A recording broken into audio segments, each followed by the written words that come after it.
The Redwoods is a multi-level retirement community. We're in Mill Valley, California. We're seated on 10 acres.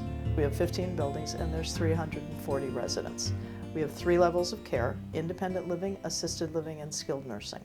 In independent living, you have an apartment that's about 500 square feet, and you have access to all of the services and supports at the Redwoods. In addition, you get a pendant, which is good all over the whole campus. It's radio controlled, and if you have an emergency, you press the pendant and we can come and find you and help out. There's about 700 people on our independent unit waiting list. Several hundred of them are people waiting for the apartments that have a HUD Section 8 rent subsidy attached to them, where those people will pay 30% of their income. So we're able to meet the needs of low-income people that way. And the other is just that people want to be here. It's a unique facility. We have an incredible environment. People who live here are retired social workers, nurses, teachers, people who've been in helping professions all their lives.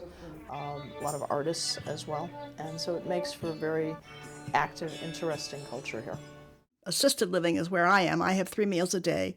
I get cleaning service once a week. They change the sheets, the towels, they vacuum the floors. So it's a high level of service. If you get ill and you get to where you need medical care, so nursing care, then you would move to our healthcare center, and you can get all of your nursing medical needs met there. We moved in 2012.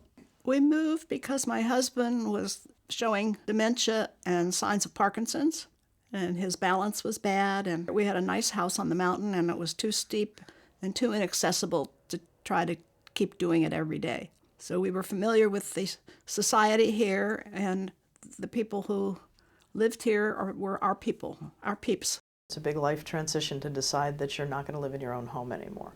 And I think the most important thing is to think about the quality and the kind of life that you want. So if you find that you are in your own home and you're isolated, you don't have anyone who's going to help you get anywhere, you don't feel so safe driving anymore, then thinking about moving to a facility like the Redwoods would be a correct decision. So it's really about what you want, and it's about being honest with yourself. We spent a lot of time together alone, hiking and skiing and biking, but together, not with big groups. So suddenly we're in a situation where there are people everywhere all the time, communal eating and so forth. So it was an adjustment, but it wasn't difficult. Somehow when you get older and some of your friends have already left, died, and moved, it's easier to think about making new friends. Up towards the ceiling, big reach, climb the invisible rope. So you're really stretching all the way down towards your hip. The downside of living here is if you don't like a big environment. There are 340 people here. You can certainly stay in your apartment and gaze at the marsh and do your reading and things and not participate. That's fine. There's no problem with that. But if being in a large environment with a lot of people around is a problem for you, then this might not be the right facility for you. When he died, it was very sudden and unexpected. He just slipped away one morning, and I was shocked.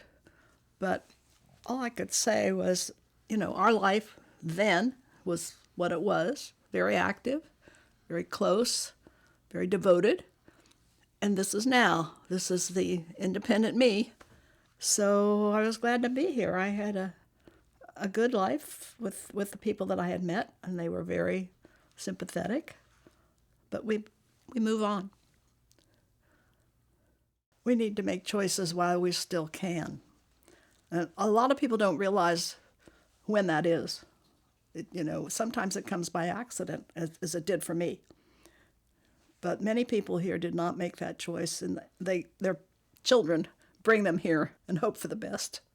Someplace like the Redwoods offers you the opportunity to live a really full life in a way that you maybe can't when you're isolated.